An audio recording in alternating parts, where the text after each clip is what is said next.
of the season, September 6th. The final round in the quest for the rings.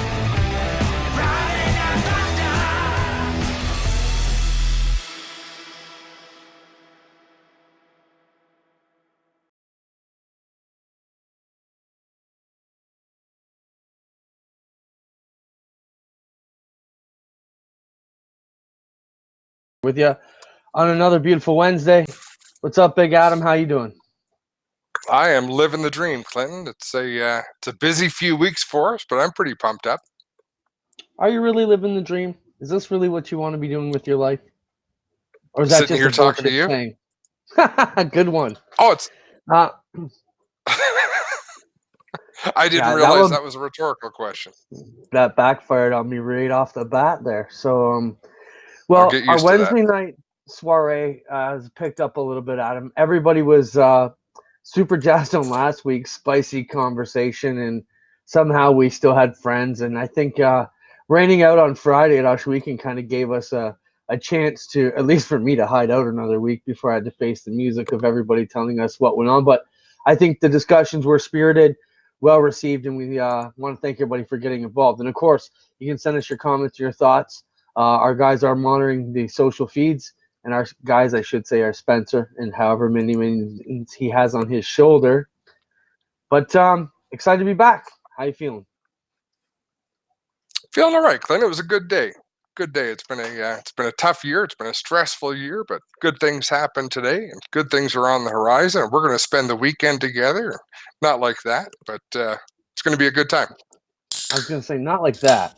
So let's talk about what you mean by that when you say spend the weekend together.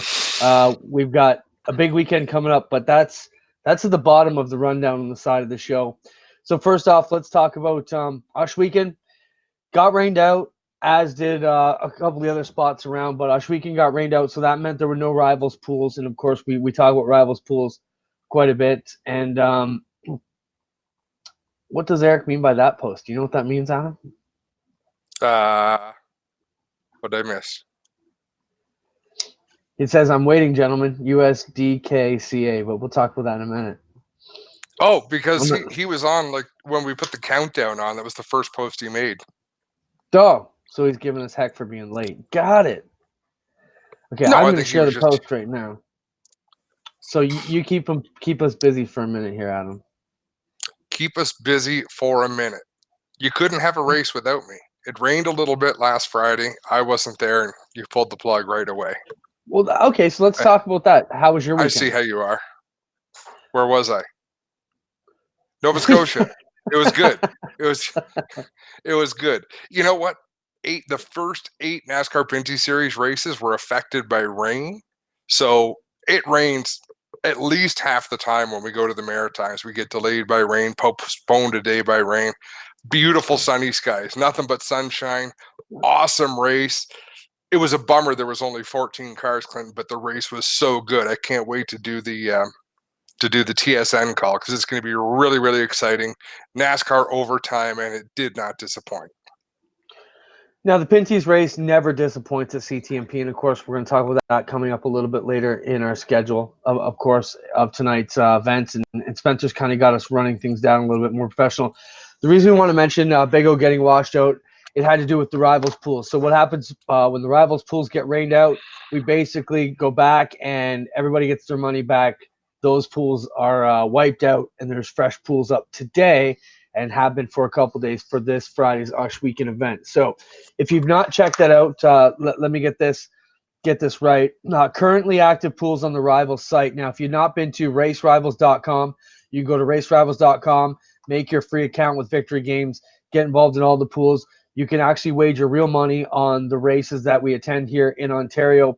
Current active pools right now are the Ush Weekend Speedway 4 divisions for this Friday, NASCAR for August 25th, and the APC September 14th race are up. Coming soon, weekly NFL pick'ems, and the season starts the first week of September. The Rivalz pools we've been talking about for NFL will include the Sunday games, and the cliffhanger will be the Monday. So if you got all your good picks going, you have to wait through the Monday night game to see if you'll be the official winner. And I wasn't originally in favor of that, Adam, but I think as we talked with the team and Christian and the guys on our weekly calls, I'm coming around to that. If you're on the verge of thinking you got a shot, but you got to wait out the Monday night game. What's your thoughts on that? No, I think it's going to build the drama, build some excitement. I like it. And if you're As a out of it, gambler, you like it?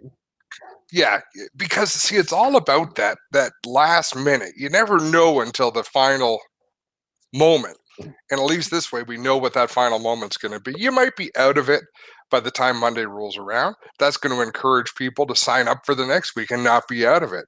Or you're going to be real excited because you've got a chance to take the win on a Monday night, and you're going to go in and play for the next week because you don't want to miss out next week. So either way, I think it's a win-win. It's going to promote people playing a lot.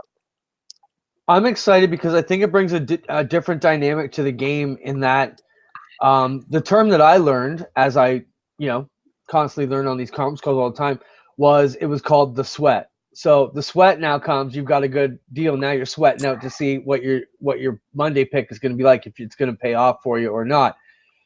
Got me thinking about racing. The sweat comes on the last lap in most of our pools. There's not a lot of time to think about whether you're a winner or loser on your pool. So this is going to give you a bit more time to digest and see how it goes. So stick with Rivalz, of course. Certainly won't be dying off. I think you're going to see it pick up. You and I were both on conference calls this week, getting them some national advertising going and some new campaigns with the Speedway. So we're excited about that. Make sure you check out racerivals.com, and of course powered by Victory Games with a Z, RIVALZ, just like it is, racerivals.com here on the bottom of the screen. And let's address some comments because I'm pretty excited. I know it's getting ahead of ourselves, but yeah, they're pushing 70 entries for next weekend's short track nationals at Jukasa. It's going to be insane. Entries from all over Canada, all over the U.S., some rule changes that have come about, Clint, that's going to make it just really, really cool. Well, we're going to be there. Super excited to be part of the show. Of course, you and I both be on the call, and looking forward to bringing some pit reporting and some crash stuff, and we're going to try some fun stuff that the pavement side doesn't necessarily see a lot of the time, but something we've been doing for 20 years. And I never thought of this. We might have to talk to Speed 51 and get them to catch up because they're broadcasting the race. We can work out those details. They're going to have to keep up with you. That's all there is to it. No problem. Greg and Dave do a great job of doing that. And of course, Sean's attached to my hip on Friday night / weekend. So, but just quickly back to Rivalz. Email money transfers available. The fastest, most secure way to get your picks in. And they're more than just the pools. They have slots, blackjack, video poker, and more. Sign up, try out the site, and be sure to use your bonus cash. And they've got all kinds of other stuff going on. Right now, current active promotion, their best yet, 1,000% deposit bonus, meaning if you deposit, you're going to pick up a lot more, and a free additional $5 to anybody who uses e-money, e-transfer. So check that out, and you can get to them using the logo here on the bottom of the screen, racerivals with a Z.com. All right, Adam, quickly, Shweden got washed out. I went to Brighton down with the Action Sprint Tour. Josh Hansen did a great job, picked up another win down there, and basically locked up the Action Sprint Tour title for this year. They got one final race at Shweden during the Canadian Sprint Car Nationals on the Saturday. And, he's basically just got to show up, take the green in his heat, and he'll be the champ. A lot of other positions still to be figured out there. You can find all the latest points on myracepass.com. Just search Action Sprint Tour or actionsprinttour.com. Moving on from that. Hang on. The racers absolutely loved Brighton. Like there's a couple of chat groups that are more private for officials and racers, but the drivers loved it, Clint. It's a fairly long haul to get down there, but the response was really overwhelming that they want to be back there multiple times next year. They just thought that was a great racetrack. Well, as the Action Sprint Tour manager / president or whatever you want to call me, race director, tour director, I guess, it is stressful when you start booking these races that are 3 hours away that really only pay $100 to take the green. And these guys, have to want to be there. So when we got there and I started circling down my list of drivers that were there, and we got to 19 and I still had a bunch to go, we got to 22 cars, which was fantastic for all these Action Sprint Tour teams. Everybody had a great race, nice, clean race. Nobody got wrecked. It was great. And there's Davey Boughton commenting the Action Sprint Tour race in Brighton was awesome. Can't wait to get back there. Davey actually saved his car, was planning on not racing Friday just to make sure he had a car to go to Brighton. I thought for the tight little bull ring, it could go two ways, Adam. You could have a lot of problems there with guys who have not seen it. But, man, our young crew of drivers, and when I say young, I mean experience-wise on that track with those cars in the crates, fantastic. Heard nothing but great stuff about them. And to me, Clinton, Brighton's a destination. There's lots to do down there. You're right down on Lake Ontario, so you can go down. And a lot of them did go down early and had a bit of a lunch outing. It was unfortunate the weather wasn't looking very cooperative, but things worked out. The Rinaldi's, a lot of communication involved. Hey, what are we doing? What's the plan? We're going to make a decision at this time. We want to check out the grounds. How was the crowd? Decent. I thought it was good. I had a lot of hats on that night, so it's tough for me to gauge. Once I got stuck in the tower, I didn't really get to go out and grab a drink or nothing. So, but I thought it was, Rinaldi seemed happy, and our guys are asking for 3 races there next year. So, as long as we can bring a full field, like 18, 19, we can make it work. So definitely something to talk about. So that was pretty cool.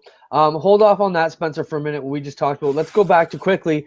Humberstone got swamped out, and we do some helping with Humberstone. And I messaged Dave Sunday, and I said, "Hey, what do you need today?" And he said, "Nothing. We're rained out." And when I woke up to the pictures that he sent, unbelievable. I don't know, Spencer, if you got that image, but Humberstone was absolutely washed out on Sunday. And there is Dave Bitton from Humberstone. That is turn 1.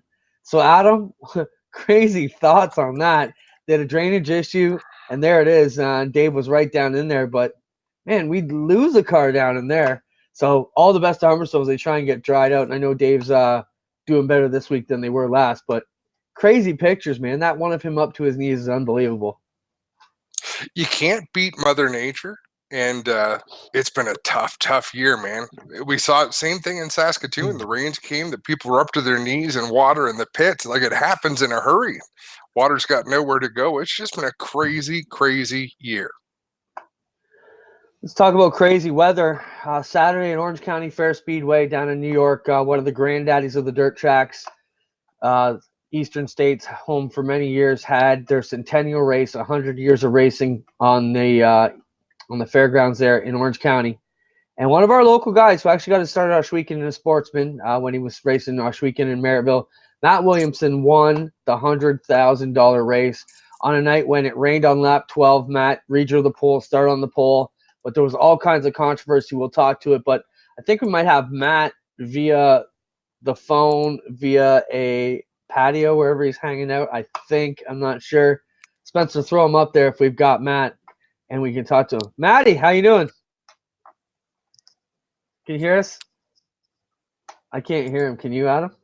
Okay, Spencer's working on it. Hold on, Matty. Spencer's working it. So Matty is in a forest somewhere.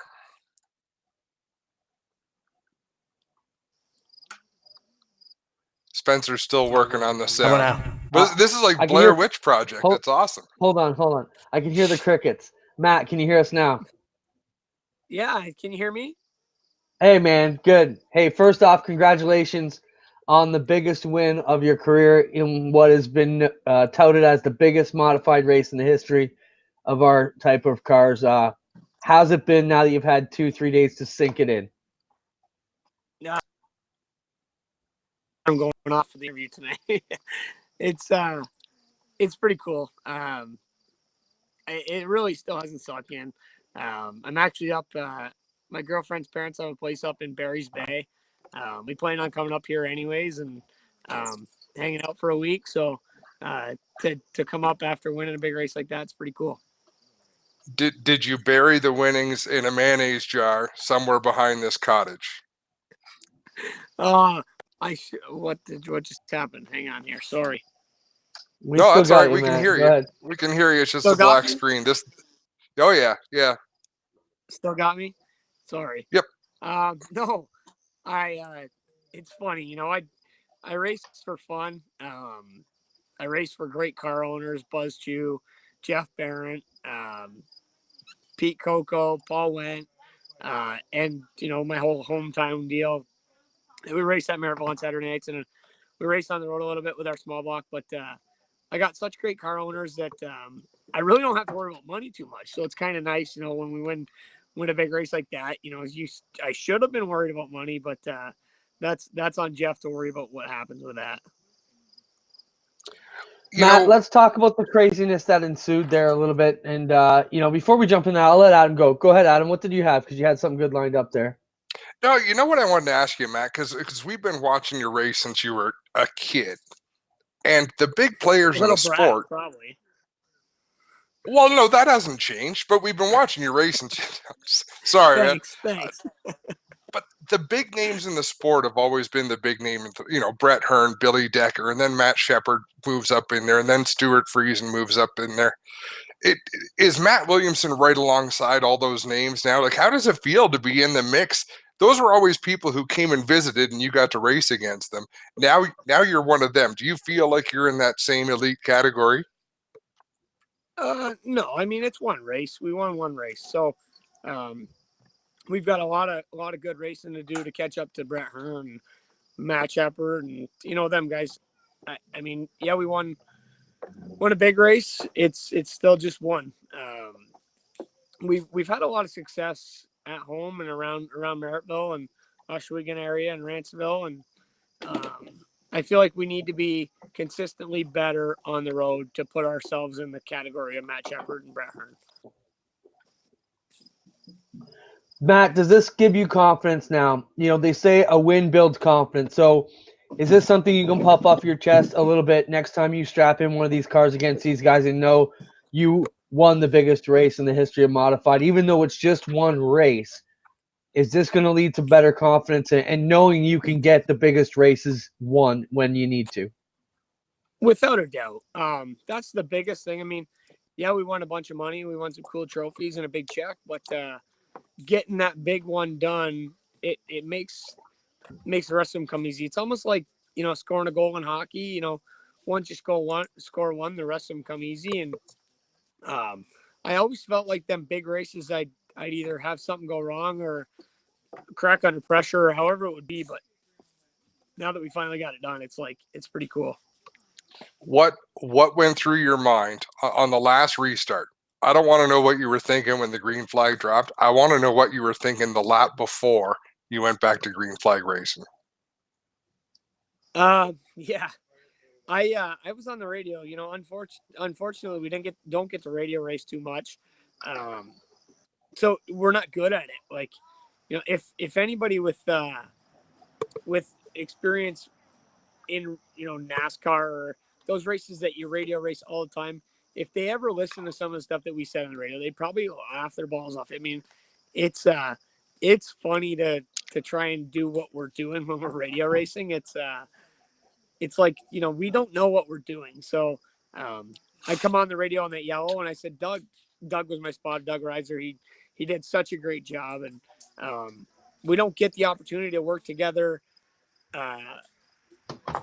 racing with radios that often. I mean, what are we going to do? Go in our garage and hang out and pretend like there's a race going on? So fortunately, Doug did a great job. And I said to him and Jeff Barrett on that last yellow, I said, what do I got to do? You guys got to tell me what I got to do to win this race. So they didn't answer. And then I was mad almost. I had an idea in my head what I had to do, but fortunately we got it done and we did the right things. So the lap before the green flag, they hung you out to dry and you made it happen anyhow. That's awesome. Yeah, right. I was, I'm telling you, I was nervous. It was, Stuart Friesen, one of the best race car drivers right now in the Northeast. I would say he probably doesn't have the opportunities that Kyle Busch or some of them guys that are racing in NASCAR have, but he's done a great job getting to where he's at. And what's up, Zach? Yeah, Stuart's done a great job getting to where he's at, and when he's behind you, you're scared. I mean, that's it, right?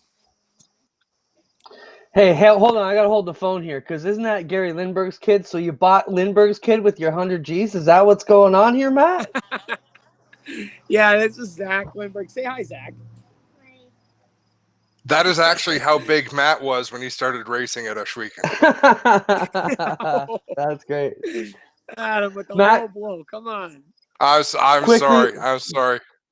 No, I We're love going to it. That's touch good. upon some of the controversy Come that with me. You're went an down on interview. lap You can stay. 12. He's good. I can stay.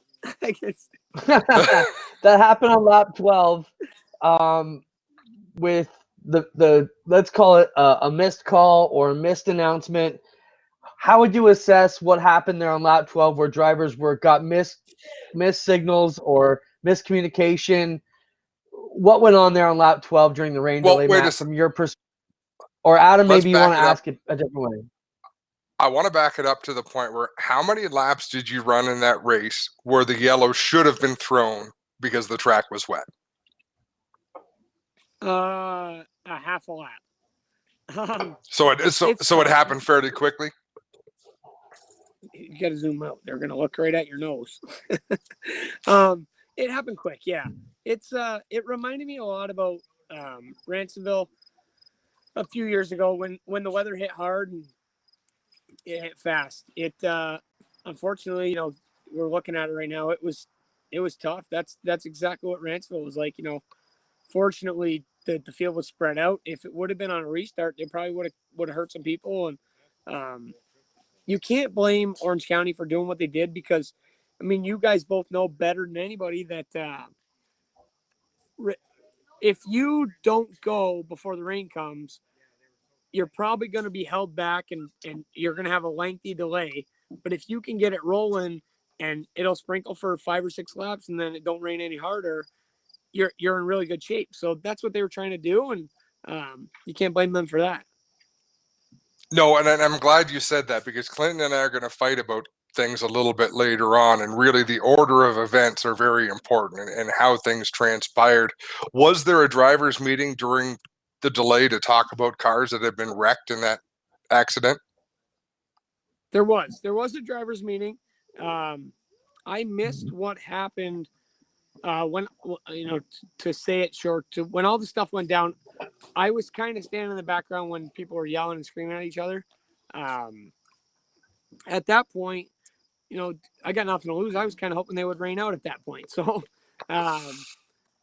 unfortunately, Matt Shepard kind of would, obviously, you hit the nail on the head and trying to, take the bull by the horns per se. But Matt had the right point to say that they said one thing and they were going to another. But he's raced long enough to know that if you get into a wreck, you're not gonna wreck your car and expect to be put back in the position you were at. I mean, Ransomville the Friday before, I got into a wreck that the first two cars on the racetrack, wrecked, and I was running third. I drove into it. I didn't expect to get out of that and have no penalty. So,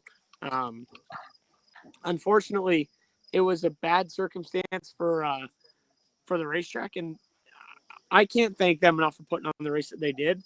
I'm sure everybody else that walked out of there with probably more money than we should have is saying the same thing. I mean, unfortunately, there's a kind of a black eye to it. It is unfortunate because that payout was monstrous. Anyone who even qualified for that race had a pretty good payday. Exactly. I mean, it was stop it. It was cool to be a part of. Chris Larson and Mike Gerda and Mike Sancelli, they did a great job. The weather kind of threw them a curveball, and I think that they addressed the situation the best they could. What's up next for you, Matt? We're gonna get up in the morning. Me, Gary, and Natalie and Krista. We're gonna head to Cornwall tomorrow for 12,000 to win, and race over there. Hopefully, one of us takes the cake. Zachy will be smiling, and then we're gonna go Rantsville, Merrittville, and then Humberstone on Sunday for their big Pete Costco Memorial. Nice. I want to know Matt, how Zach's finger is. When I saw him at Merrittville, he had a huge bandage on his finger. I think he had tried to chop it in half. That was Trent. Trent's overhanging by the fire, and he's doing good. How's your finger, Zach? Good. He's got a big couple boo-boos this weekend, and how you doing? Good. You still living? The fish, he's the bravest guy when it comes to fish, and he's the biggest wimp when it comes to his fingers. Matt, one final question. The fans are asking how much of that do you get to keep? Obviously personal, but what do you want to tell them? Because I'm sure you've been asked that a million times. $0. I race for fun. So the money goes Awesome, back man. into the team. That saves you some hassle at the border. Yeah, it's funny. I got pulled in for a random inspection on Sunday morning. We the race was over at like 2:30. You guys know how late it was. By the time we got back to our trailer, it was late. We drank the cooler out of beer. I think I had maybe 2 or 3 beers after I spilt every beer that was in the area all over myself, and people sprayed me with beers, and it was a cool celebration. But we drank till probably 4:45 in the morning, and then I said to Natalie, I said, we got to get up north. Let's go. Let's drive. So we got in the truck and drove till the border, and then stopped and got a case of beer, and then we drove up north. So we got here at 5:30 in the morning. So we drove. I think I slept from Friday night till about probably Monday night. It was a rough deal. Right on, Matt. Thanks for being with us. Congrats on the biggest win ever. Proud to knowing you since you were the little guy's size there. And good luck this weekend. We'll be in touch, man. All right. Thanks, guys. Thanks for having me on. Enjoy your vacation. Thanks, Matt. That's Matt Williamson, winner of the Centennial Race at Orange County Fair Speedway. $100,000 was the payout, Adam. That is super cool. Well, on our rundown, it says we were going to jump into our Racers versus Officials to tie into that, but we have another guest waiting on the line, so we won't hold them up at all. At this point in time, we'll jump into the big race coming up, of course, this weekend at Canadian Tire Motorsport Park. It's the Chevy Silverado 250 weekend, and one of the guys who we know quite well, you and I do, and the winner at CTMP with the NASCAR Pinty Series, Gary Clute, is going to join us now. So we're bringing on Gary Clute. And Gary is also a former dirt racer out of Schweeken Speedway. We hooked him up with Alex Schutz in the Instant Installation team a few seasons ago, and Gary was a crate pilot for a couple of years. Gary, welcome to the Rivalz Racing Show. Looking smiley as always, buddy. Are you excited about the weekend?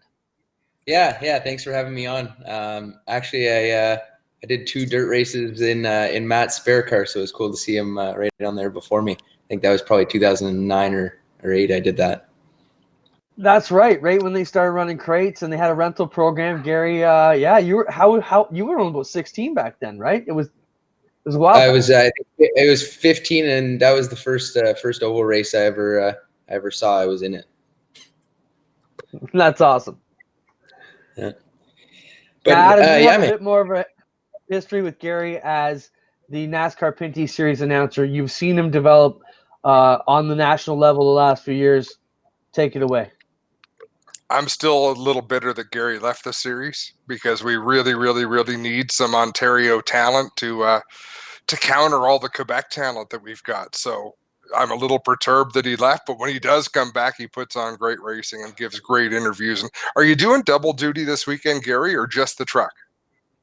No, we're doing double duty. We couldn't pass up the opportunity to run the Pinty Series again after the first race and setting the track record. And we have some unfinished business, so want to put on a good show in both the Pinty Series and the Truck Series. How high are your hopes for this truck race? Obviously, you can contend for the win in the Pinty Series. That's a given. Like you say, you're the track record holder now. With the truck, is it competitive enough that you can race in the top 3, top 5? Yeah, I think so. I don't think we would have put so much effort into it if we weren't going to get in a truck that could win. And I think it's cool this year that there are teams like Nice that we're running the truck with that have won. They've won 3 races this year, and I think the Elmore deal with the motors has really helped flatten out the playing field. So. We're there to win in both series for sure. Now, Gary, 4 years ago, I spotted for you when it was KBM, my first year spotting at CTMP, and Bono Manu was the crew chief, and it seemed like, if I recall, you had a shot to win that day. We got out of sequence, but we had lots of tires, lots of gas. what I like to say is you got yellowed out. So with about 15, 12 laps to go, you had the best setup, but there was just so many yellow flags and the race kind of got out from under us. Can you take that good run and transfer it into something this weekend? Yeah, I think so. Learned a lot from how to set up those pit stops and have good tires for the end. But man, as you get into more competitive series, the restarts are so important. The track position is so important. Everyone's so even. It's so tough to pass. So it's not like the Pinty series where if you have the freshest tires, you can go start 10th on a green-white checkered and have a shot at it. That's not the case in the truck series. You got to be up front on that last restart. I think that's kind of the play for this weekend. You look what John Hunter Nemechek did with a legitimately, honestly, probably a 10th place paced truck when he won that race, just on track position on that last restart. You've seen the string of. What's that? I said, what worries you the most about this weekend? Just the first year when you did spot for me when I ran that KBM truck, I couldn't believe how willing these guys were to tear up trucks, first lap, second lap, last restart with 10 to go. It's just, there's no courtesy lifts. It's not their equipment. It's not like the Pinty series where everyone's bringing their own car home. These guys just fly home, and it's just a bad weekend if something gets torn up. But so we're just worried about guys, not being patient, I guess. Do you use it up on the last corner? It's tradition for that last corner to be hairy. If you get the opportunity, Gary, what will you stoop to get the checkered flag? Well, I don't think it would be possible to stoop to what's the low that's already been set. But a win there would be huge. It would be the first Canadian to win there in the truck series at home, and that would mean everything. That would be a career highlight. Definitely. So probably whatever it takes to get it done. Gary, how I found about your deal was I got a call from Alex Schutz and some of the sponsors who have got behind you this weekend. How did that deal come together, and maybe give them a bit of press for helping you get to where you are and getting your bill covered this weekend? Oh man, I can't thank those guys enough. Alex was so good to me just running that sprint car there. And then he brought on Insta Panels, obviously his company, and Strike Energy Systems, Insulthane, Middleport Mechanical, and you guys, Oshwegan's helping me out this weekend. So, we've got a bunch of different logos, and we're piecing it together. But everyone gets excited to see a Canadian run, and I think we have a legitimate shot at it. So, Color Compass is back on the hood. They were on our hood when I ran the premium truck with BASF. So we've got a lot of sponsors this weekend, and we're making it work. Yeah, we know a lot of those guys intimately, and you're in some good hands. Adam, what do we want to ask Gary before we send him out his way? They're all camping out this weekend, so they're excited for that. It's gonna be a good weekend. They're all race fans, so I really want to put on a good show. I think I've got 15 to 20 people who are sponsors coming out to watch. So I want to put on a good show in the Pinties and in the trucks. It should be awesome, Gary. What you guys have been doing some road racing as well down in the States. And it's funny, Clinton and I, we've just been talking to Matt Williamson about winning $100,000 US for a 160 lap race. Why is that? I mean, you may have no idea, you may have no opinion on it, but why is it dirt racing they can seem to come up with these big purses and draw tons of cars? If that sort of model was used in the road racing that you guys do traveling around, or even in the Pinty series, how big do you think that could make that style of racing? Man, I've been ever since I saw the first payout for the Pinty series, the Canadian Tire series at that point, I said, holy cow, there's enough money here to give the guy 50 grand to win. And you know what? There's 30, 40 guys showing up ready to claim their 50 grand if that's the case. So, I'd like to see the purses spread around a little bit more in the Pinty series and the truck series.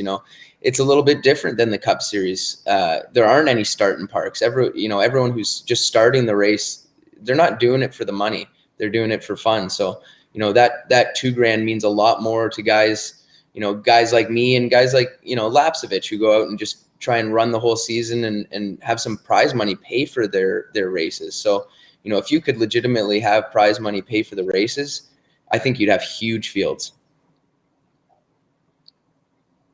That's all I got, Gary. Looking forward to seeing you on the weekend. I'm excited as well. You talk about being excited to put on a show for your fans and your sponsors. I'm excited because we get to go there and announce some races and go there as fans as well. So it's going to be an awesome weekend. Good luck to you. Hey, thanks, guys. I appreciate you having me on.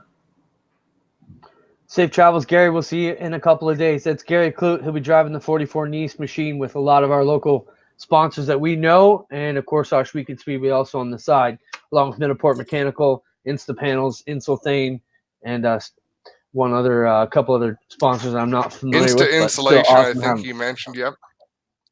Yeah, Alex called me last week and said, "Hey, did you get my email? We're getting on with Gary," and then I got a call from Gary later that day. Said, "Hey, Alex told me to call you." So we made a deal with Gary, and proud to be behind his Canadian effort to go at it this weekend.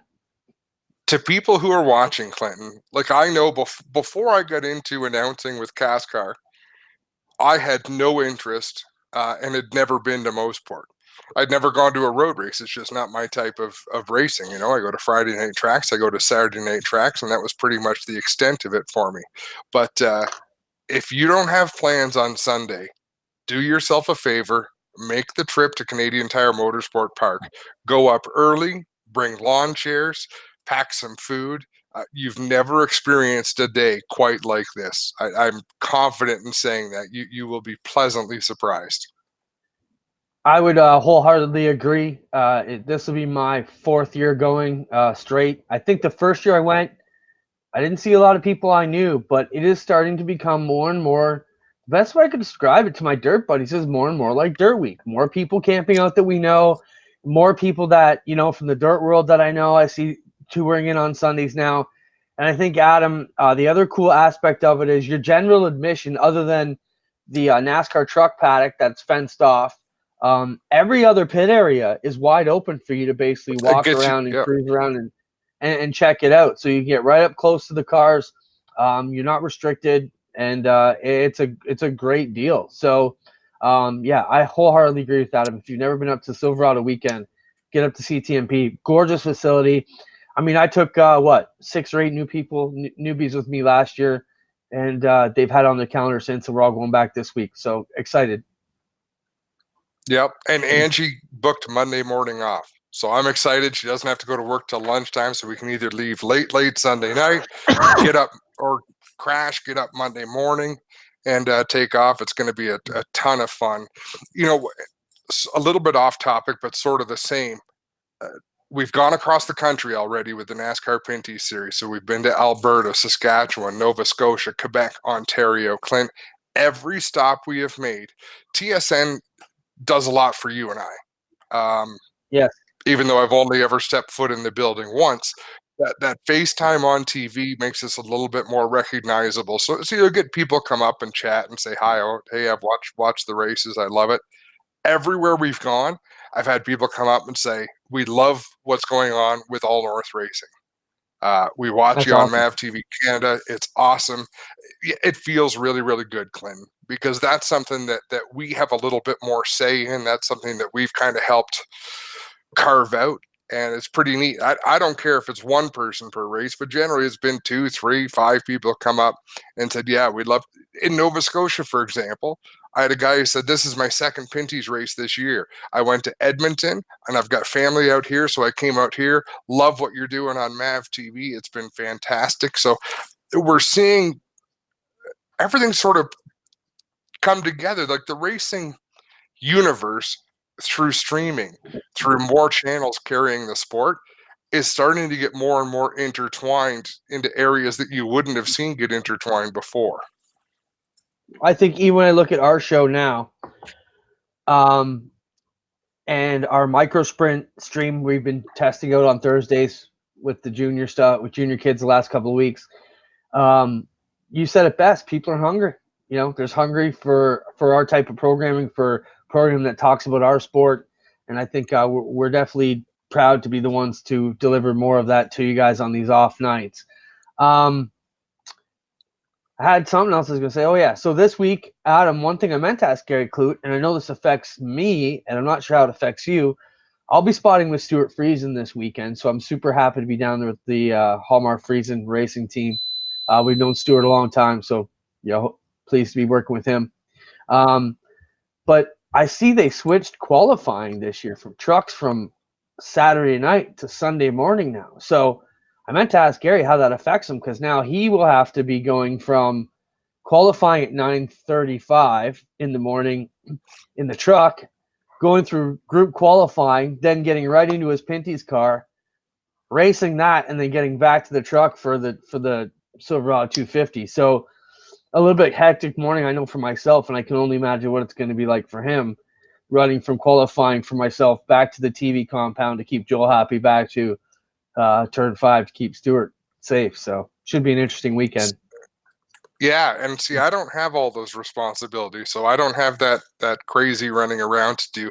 I was supposed to announce at Brighton Speedway this weekend, and I talked to Angie Rinaldi and said, you know what, I just don't think I can do it. I think it's just too much. I'm getting tired, Clint. I'm feeling it this year. You heard it first right there from the horse's mouth. He's getting old and he's feeling it. I know. Take your digs. I'm about to. We are approximately 4 to 6 minutes away from me burying you in tonight's debate, and I feel badly, but I'll sponsor the shovel.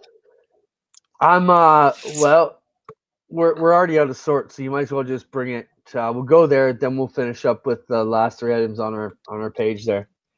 If you guys got any questions or comments, feel free to add them. It's been pretty quiet from the peanut gallery tonight, so that's yeah. We've either got them mesmerized or they don't care. Hello to Edward. Thanks for checking in, and the people who said they've gone to Moseport to check it out and they're going back. That's awesome. We're so glad. Who wants to tell the story, Clint? You or me? You go. All right. So Orange County Fair Speedway on the weekend. 44 cars qualify for this 160-lap race, pays $100,000 to win. The race starts on or about lap 12. You saw some of the video highlights a little earlier that Spencer played. The rain absolutely begins pouring down. Probably 10 to 15 cars pile into the wall. Some of them absolutely destroyed. Some of them were repairable. Some of them could be fixed. You see Pat Ward going for an ugly spin. Larry White was in it. Matt Shepard was in it. Jackie Brown just piling in. And if the sound was up, the sound on that video is just sickening. So the red flag comes out for the weather, and you'll see these cars getting towed back into the pits. Allegedly, it was said over the radios that teams will be allowed to make repairs to their cars under red and get their spot back. So this came from Mike Sancelli, the race director. And then allegedly there was a driver's meeting where they were again said, you can take your cars back, you can go to work on them. And everyone was taking advantage of it. You'll see as this video goes on, people are thrashing on their race cars, trying to get them fixed. It was a long delay. So are you with me to this point, Clint? I'm with you. So to this point, it's Mike Sancelli, better known as Suitcase. He's the one that's been passing along this information. He is the race director. Now, keep in mind, there's a track promoter and there's a track owner. At some point, people got together. So the promoter, the owner, the race director get together, and somebody says, no, we're not letting this happen. People can work on their cars under red. We'll let that happen, but they're not getting their spots back. Now, Matt Shepard was in the top 5 at the time.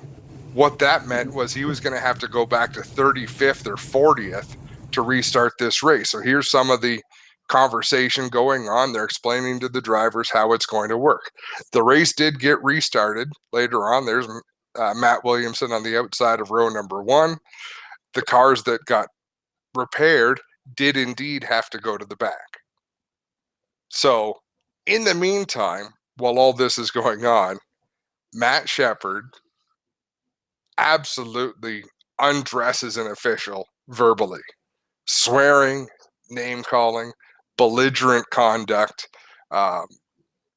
in the strongest of terms. Like, he was as ignorant as you can get and as aggressive as you can get without being physical, without throwing a punch. Would you agree with that too, Clint?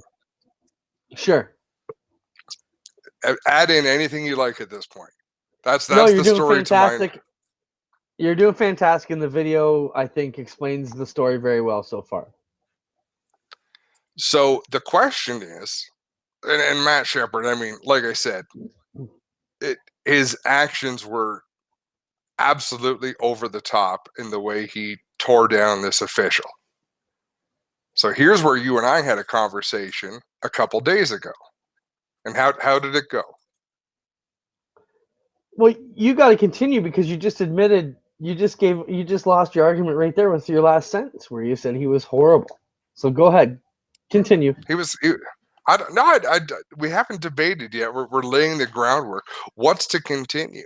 The official deserved it. So in the rundown, the race director made an announcement to the race teams in two different ways. Then the race director was overruled by either the promoter or the track owner, and I'm not sure who. And that's when drivers absolutely berated the owner or the promoter. And that's when you basically said, well, if that happened at my track, they'd be done. Like, they'd never be coming back. I don't want to put words in your mouth, but I'm saying the officials. I'm 100%. If anybody saw the video that was posted on Facebook or whatever yesterday of Shepard's conduct, I said to him, my exact words to you were, it's a privilege to race at every racetrack. Most of these racetracks are private property. There is no need for that type of conduct to be swearing and, like you said, verbally undressing the officials in front of everybody. And you know this because you and I have had a rule there as long as we've been an official or any type of manager role at Arsh Weekend. The rule has, and I think you even made up this rule, which is even crazier that we're having this argument, is you can call me anything you want. I can handle it. Off in the bushes, off in the field, away from everybody else. It was the Biederman rule. That's right. So I'm cool with that too. I mean, I love all those words that he used. I probably use them more around my kids than he ever used them around a track official. But you cannot, as a track official, take that type of lashing in front of everybody in public and let it go. It just undermines your authority. It undermines your values, what you're doing. Now, to back it up, I will give you this. It should have been handled a lot better from the start. With that being said, you still see the result. Area Auto come out yesterday with a story that you sent me, basically saying that even though Shepard's won a lot of money there, he's one of the winningest drivers there in recent years for all the big races, he's not welcome back. And I don't have anything wrong with Matt's anger. I understand why he's pissed off. But as someone who is looked up to, whether he chooses to carry the sport on his back or not, in any sport, when you're one of the best, you're sort of expected to conduct yourself. And he's a multi-time champion, the hottest thing out there, the winningest driver. I think everybody expects a little bit more class out of Matt, even in the toughest situations. And I think he's got equal people on both sides, just like last week with our call, whether it was right or wrong. But my whole thing was with the conduct. I think it should have been a calmer situation where, you kind of get more, you get better, you get better results by not yelling and screaming, by sitting down and saying, hey man, this is flat out wrong. We got to talk about this. And here's what your guys did. When you call someone a fat POS, get back to your effing tower, whatever exactly the quote was, in front of everybody, in front of all the cameras, nothing good is going to come of it. Well, so there were many mistakes there. But the mistakes compounded, and Dylan Friebel actually just commented is, what you don't see is Gerda telling them to get in their car if they don't care. They can leave if they like. So at that point, if you're Mr. Gerda, tell them to load up and go home. Like, there's so many wrongs in a row. It was wrong for the general manager to overrule the race. Okay, wait a second. It was wrong for the race director to say people could work on their cars and not have to go to the back. That's wrong number one. Yes, I agree. Wrong number two. Wrong number two is the general manager overruling that race director's decision and saying, no, you're going to have to go to the back. Wrong number three is that same official engaging with the driver publicly. I mean, at some point, like you say, look, let's step away and have this conversation. Because if you don't and you have that conversation publicly, people are watching what you're doing. So right off the bat, Shepard should have been loaded up and gone home for his conduct. But I don't blame him for being as angry as he was. And if a track official is going to get up in his face, they're going to take the wrath. Like if you step into a ring, if you jump into the lion's den at the zoo, don't be pissed off when the lion claws your eyes out.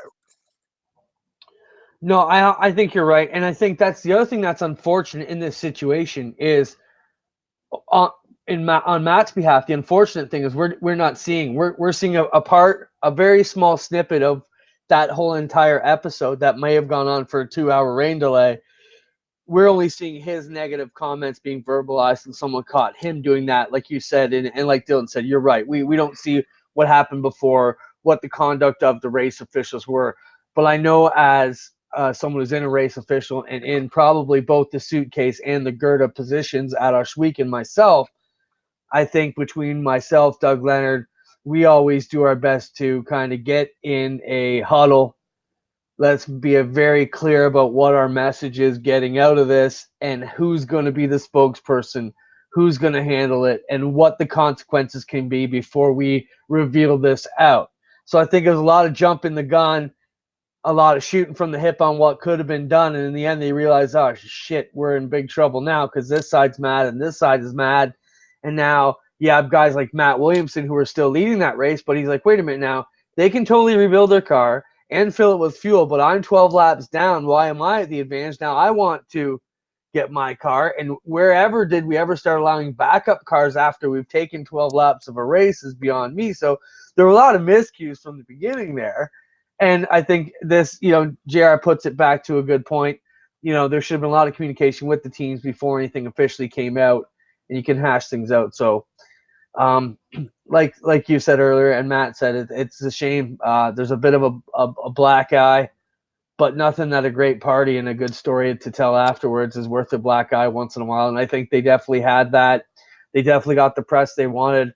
I don't know if you caught the 10 race series on that Fox Sports produced about OFCS last week. It came out a different video every week. It was really, really good about the history of the place.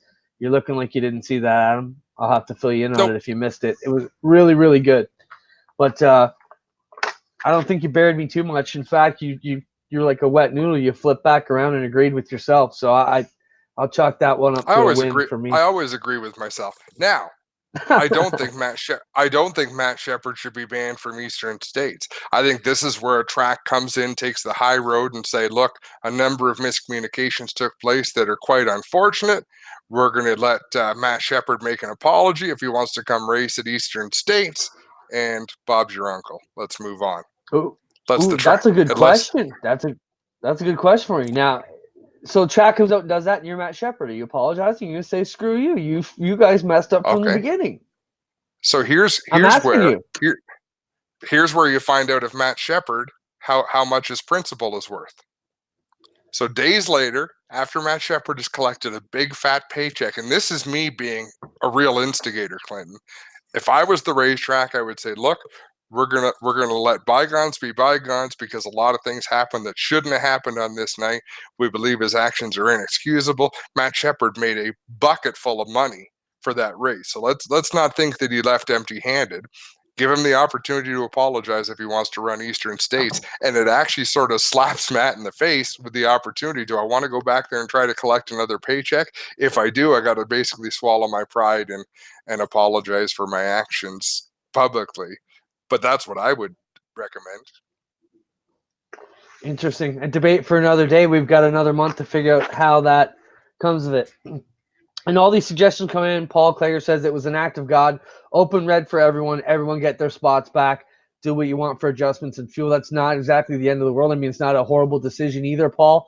And I don't think even guys like Matt Williamson, who was leading, might have had a big issue with that. He probably said, all right, that's fine. You know, we're all on even playing field where we were before the rain came out. The biggest thing that, as one race official manager, that made me feel good was Matt said, the rains came so fast they couldn't do nothing about it. Because that's one thing they were really taking a beating on, was they left them out there too long. Matt was absolutely right. As you've seen us over the last 2 seasons, even in our big Midsummer Nationals, we fought the rain 4 times. We kept the late models out there. Then we had to bring them off. We could put them back out.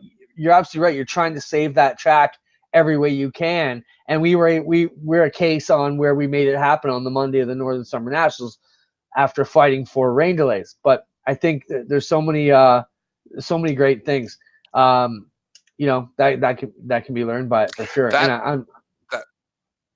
That whole situation is a case study for poor communication, poor execution of, I don't want to call it a crisis plan because it wasn't a crisis, but I think it was bungle after bungle. And instead they give Ariata Racing News a scoop on a big story. Come on. Yeah. Like I think Dylan, it's just blowing sunshine up someone else's ass repeatedly in a row. Like, how about you take a step back and quit having a, the term I was going to use was a little bit rude, but it's just a bunch of people. Like, it's a power struggle. It's a, I'm not wrong, he's wrong, overruling this, overruling that, giving an interview to a racing publication. That's silliness. Well, ridiculous. The one good thing about it was, as Dylan mentioned, nobody's talking about how good the tire and track combo were. I've heard nothing but great things about the new surface they put down, which people bitched about for years. The race was awesome. Matt drew the pole, was leading a lap 100, but didn't lead a lot of those laps in the middle where guys got around him on the top, the bottom. Apparently one time Perego was coming on the outside, and if you watch the interview he did with Mike Mallet and Ken Bruce, he drove right away. Perego at one point was driving away. I saw a post-race interview with Brett Hearn where he talked about how great the place is now, and a guy who raced there for years. And I don't think he was just blowing smoke. It was a traditional, or let's say a natural and an authentic response, I think, to the place. And hats off to the management for putting on that race and putting up that purse. Like, that was enormous. That was huge. Just the only black mark is all the nonsense that's happened during it. And I mean, Orange County has a bad rap for mismanaging situations. And I mean, you can think of incident over incident over incident over the last number of years in their big races that just make you shake your head. Someone said, what if this happened at Ohsweken? This would not happen at Ohsweken under current management. I appreciate that, buddy. But hey, it happens to us all, man. We make mistakes, but you know, like I said, we try and talk it out. And as much as I like to think I'm many times not the smartest guy in the room, and we learn stuff all the time on decisions and why we have to do things differently. So we are running out of time tonight. Not that we're on a tight budget, but we don't want to make it go on too long. We appreciate everybody hanging out with us. Quickly, just want to mention Rivalz pools. Don't forget, we have 4 of them active for Ohsweken this weekend. Then we also have the NASCAR race on Sunday and APC September 14th. So make sure you check that out. You can log on to the logo at the bottom here, racerivals.com with a Z, and check that out. They have an active promotion going on right now if you're signing up. 1,000% deposit bonus, 500% on your first deposit, 200% on your second, 300% on your third. Free additional $5 to anybody who uses email money transfer. And congrats to last week's winners. 3 winners picked up the APC pool wins. Email money transfer available, as we said. It's the most fastest and securest way to get your picks in. They're more than just pools. They also offer slots, blackjack, video poker, and more. Sign up and try the site to make sure you have it all. And there's a few screenshots. If you're interested, that's the blackjack that I've been hooked on, video poker, and some of the other stuff going on. That's our marketing partners at Rivalz.com. That is your Fairground Frenzy slots game. So check it out. Rivalz with a Z, Race Rivals with a Z.com, and powered by Victory Games with a Z.com as well. So super cool. And then For that. I say we put the other topics off until next week because they're really not pressing this week anyhow, I wouldn't say. All right, that's fair enough. So next week we'll have a big preview of the see how fast Spencer White goes off the board. A couple things I just want to touch back with the Big O being washed out. Autograph night will be we're gonna have autograph sessions behind the main grandstands for the next 3 Fridays. So that is September 23rd this week, September 30th, and September 6th. From 5:30 to 6:30, we will have autograph sessions at Drivers Marketplace behind the grandstand. So that means come on out, meet the drivers. They'll have all their apparel and merchandise on sale behind the grandstands. Pick up a free hero card, pick up a t-shirt, meet your favorite drivers. That's the next 3 weeks of our weekend. Backpack night is coming up. So I don't know, Spencer's got a shot of the backpacks. Drivers, we ask you to buy the backpacks at the sign-in gate or the payout window this week for $20. And you take it home, fill it with school supplies from Dollarama or wherever you want, and bring it back, and we put them all together and we donate them to kids. So drivers, buy those this week at weekend for $20. Take them home, fill them, bring them back, and we hope to give away 75 backpacks to kids returning to school. And anything you want to say about that, Adam? I do have a couple more weekend points. No, it's a cool promotion. I just want to point out that next week we will have a segment dedicated to Jukasa Motor Speedway and the Short Track Nationals and the enormous entry list. I happened to be at Grisdale Racing Products today for a little bit. The amount of tires they have in their shop is staggering. See what I did there? Staggering. that was good. No, it's going to be an amazing race. I'm glad we're going to get to work it, and it's awesome to be a part of it. I think as we develop our technical abilities here on the Rivalz Racing Show with Spencer Mullen behind the controls like the Wizard of Oz, he's shown us tonight we can get you on from your mobile phone. He can get us on from your home office, and I think both the Matt and Gary segments came out great. So look for us to get some participants and some key players for the Canadian Short Track Nationals on from Jukasa next week. Couple more notes I've got here, Adam. So we talked about backpacks. We talked about Halloween. Halloween in August is just out. Sorry, kids. Halloween, you're going to have to wait till October. We won't get that promotion back in. Don't forget, Gale's Cash Blast this week, Adam, is a time saver. New thing they're trying this week at Osh Weekend. Top 18 are locked in for the race. Inverted in points. So 18th in points is going to start on the pole. First place in points is going to start 18th. Positions 19th to 24th. They're going to line up in the first 6 positions. Last chance qualifier. Everybody else will draw for spots at the back. So there will be no heats, just a 50-lapper at Osh Weekend with one last chance qualifier this week. So that's a new format for you to check out. Next week at Osh Weekend Speedway is our 5th MAV TV race. So All North Racing presented by Pinty's will be up on the 30th. So the live stream will be half tonight. Then you have to pick up MAP TV Canada for the rest. 2 last things I want to touch on, Adam, about the Canadian Sprint Car Nationals, and we'll talk about them a little bit more next week. New format. We're going to alphabet soup this year. So instead of having 3 B mains, it's official. We're going to have a D, C, and a B main with drivers getting the opportunity to work their way through the field. What's your thoughts on that quickly? We've calculated the payout will be the same and the laps will be the same. In fact, with the new format, with 3 B mains last year, we had 36 laps for the 3 B mains. With the B, C, and D, we got 37 laps total. So 1 more lap to go to this new format in total. Should not take us any more time, but brings a new level of excitement. Quick thoughts? I think it's awesome. It's the right thing to do. Should have been doing it all along. I'm not saying, I'm not blasting it that you're doing. I'm just saying I think it's the best way to do it. 15th annual Canadian Sprint Car Nationals. So we're excited about that, a new format. It will be run with Alphabet Soup. Last thing I want to mention are 2 new sponsors that came on board this week for the Canadian Sprint Car Nationals. I want to talk about them while they're fresh. South Coast Barbecue Fire Pits have offered an awesome custom sprint car fire pit to the winner of the pole dash. So that's a new award that Tommy Gooch has chased down for us. And this just came in yesterday. Tammy 10 Media and John Brush, the folks behind Corpac and their other business, Tammy 10 Media, are going to sponsor a 2-day challenge. So the driver who has the best, lowest finish combined between Friday and Saturday will win $1,000 US combined. And if they're tied, they'll split that. So if one driver gets a 2 one day, and a third place on the other. He's got a score of 5. Lowest score wins. And I want to thank John for throwing an extra $1,000 into the ring. Very cool. Spencer, throw up that picture that I just shared in the chat. We do it. We have to give a shout out and congratulations to Greg Boydell, the turn 2 camera operator at Ohsweken Speedway, who won iRacing tonight, won his very first 360 sprint car feature event. Greg Boydell, a racer in the Rivalz Racing iRacing series all winter long. And how cool is that? He took home the win.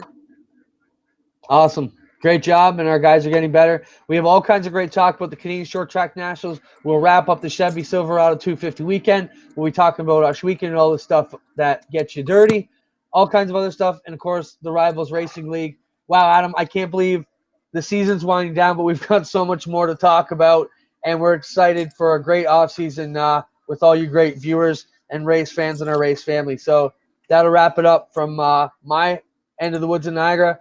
Adam's end of the woods down near Cambridge. And Spencer, I don't know where he lives, somewhere off the other side of Toronto.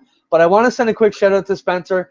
He's taken Friday off from the live stream. We've got Daniel coming in to run it, but Daniel's well equipped. Spencer's actually going camping at the Silverado 250 weekend. So thank you, Spencer, for all you do. You definitely enjoy the weekend, and we'll be looking forward to have some wobbly pops on Sunday night if you're still around. Thanks, guys, for sticking with us. I'm Clinton Geoffrey for Adam Ross saying we'll see you at the races. Don't forget, Ohsweken Speedway's there. We hope to have our live stream up and running from the kids tomorrow at Micro Sprints. That's it for me, Adam. Anything you want to say? No, we said it all. Pay attention while we say goodbye. Good night. See you guys later. You were saying goodbye. See you, folks.